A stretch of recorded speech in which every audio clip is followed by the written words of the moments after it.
The top stories. Bajans recount their experiences of today's quake. A man is charged in the Fort George killing. And Gayle eyes a potentially explosive opening partnership.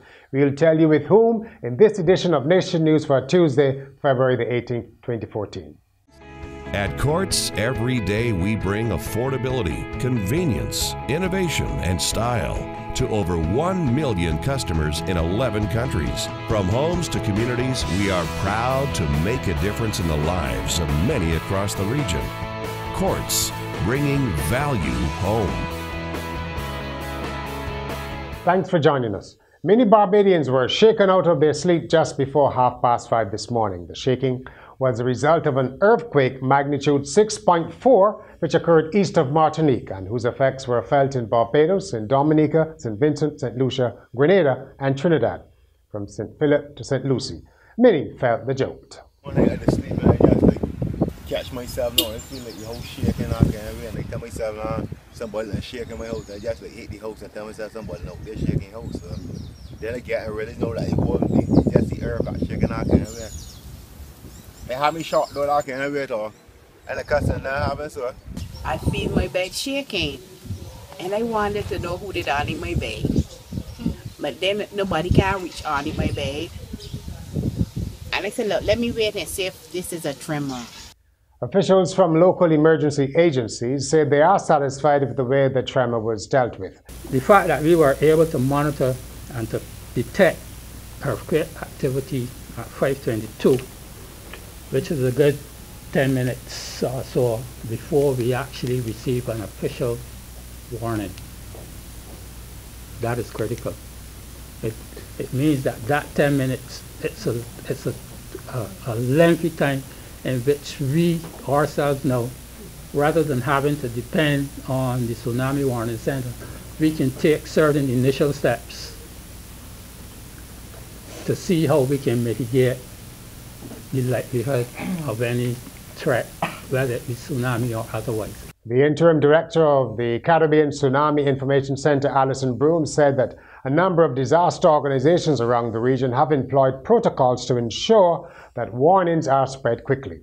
We recognize that at times that official warning mechanism can take a long time, and particularly if it's a local tsunami, we want to empower the public to be able to take the necessary action as quickly as possible. We have been utilizing a number of avenues to provide that information to the public, one of such as this press briefing today as well, but also materials, websites and so on throughout the region. Police have announced an arrest and charge in connection with last weekend's apparent murder in Fort George Heights.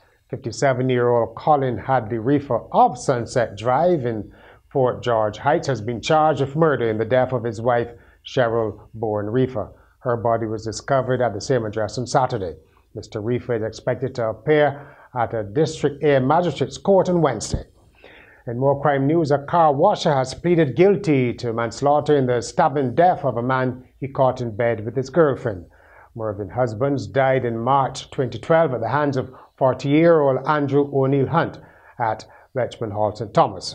For more details of that story, read the Midweek Nation.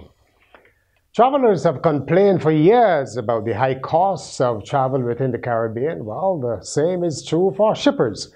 The CEO of the Barbados Investment and Development Corporation, Dr. Leroy McLean, says it's difficult and expensive for Barbadian producers to get their goods into neighboring markets.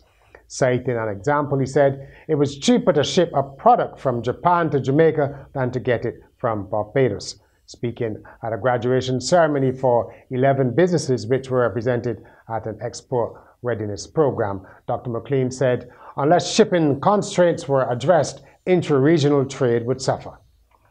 A Barbadian scientist has been elected to chair a United Nations panel overseeing the world body's carbon market, a trading system meant to spur industry to reduce pollution. Hugh Seeley, an environmental scientist who teaches at St. George's University in Grenada, will head the Clean Development Mechanisms Executive Board. Perline Eversley has done a good deed in memory of her late husband Sidney, who was a diabetic. At his funeral, she requested a special collection for the Barbados Diabetic Association And yesterday, Mrs. Eversley presented the sum raised to the association's president, Noreen Merritt, who said it will be put to good use. Well, this is going to assist us greatly in the work that we continue to do on behalf of persons living with diabetes. It's not sure exactly which fund is going to go to at this point in time. We've got education programs, we've got the Adopt a Child with Diabetes program. So we will determine which fund is going to go into when the treasurer looks at it.